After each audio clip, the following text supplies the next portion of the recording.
দর্শক আপনাদের সামনে দেখতে পাচ্ছেন একটি কৃষক আছে, এনার কাছে কিছু প্রশ্ন জিজ্ঞেস করব, দেখেন কি বলে। আসসালামু আলাইকুম। ওয়ালাইকুম আসসালাম। আপনি তো একজন কৃষক তাই না? আলহামদুলিল্লাহ। তো আপনি এই জায়গায় এই এলাকায় চাষবাস করেন, এই জায়গায় সর্বমোট কত মানে জমি জায়গা আছে একটু বলেন তো। এই দ্বীপের আওতায় প্রায় আমরা 100 থেকে 150 বিঘা জমির আবাদ করি। এই জমিগুলোতে কি কি আবাদ করা হয় আপনারা?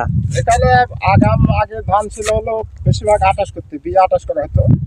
তো বিয়ে আটাশ ধানটা ঝড়ে বাতাসে অনেক নষ্ট হয়ে যেত।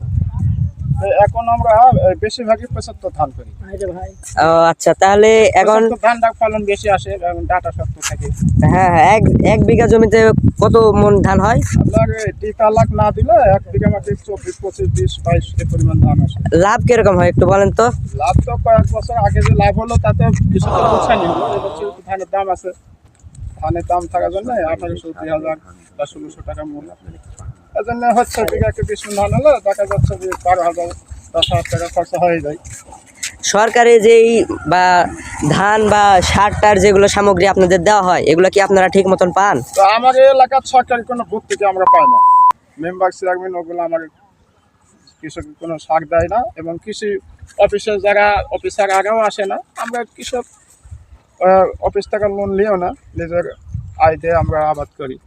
তাহলে আপনাদের ওপর খুবই মানে লোকসান হচ্ছে, লাভ বলতে নাই, আবার খুবই খরচা বেশি, কিন্তু এবছর ধানের দাম থাকার জন্য খরচা কিছুটা হলেও পোষা আসতেছে। দর্শক সত্য বলতেও এটা খুবই দুঃখজনক ব্যাপার। গতবার যে ডিএপি সার কিনে হলো 800 টাকা বস্তা, এবছর সেই ডিএপি সার 1400, 1600 টাকা বস্তা। তাহলে এই পরিমাণ সার কিনা যদি সরকার ধানের দাম না দেয় তাহলে তো কৃষক লস খাবে।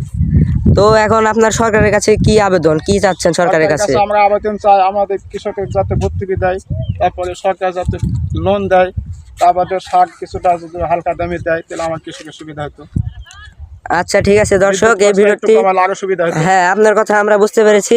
কৃষকটির নাম হচ্ছে মোহাম্মদ হাশেম আলী, এবং তার বাড়ি বা তার গ্রামের নাম কন্দা, তার উপজেলা হচ্ছে বাগমারা, এবং তার জেলার নাম হচ্ছে রাজশাহী।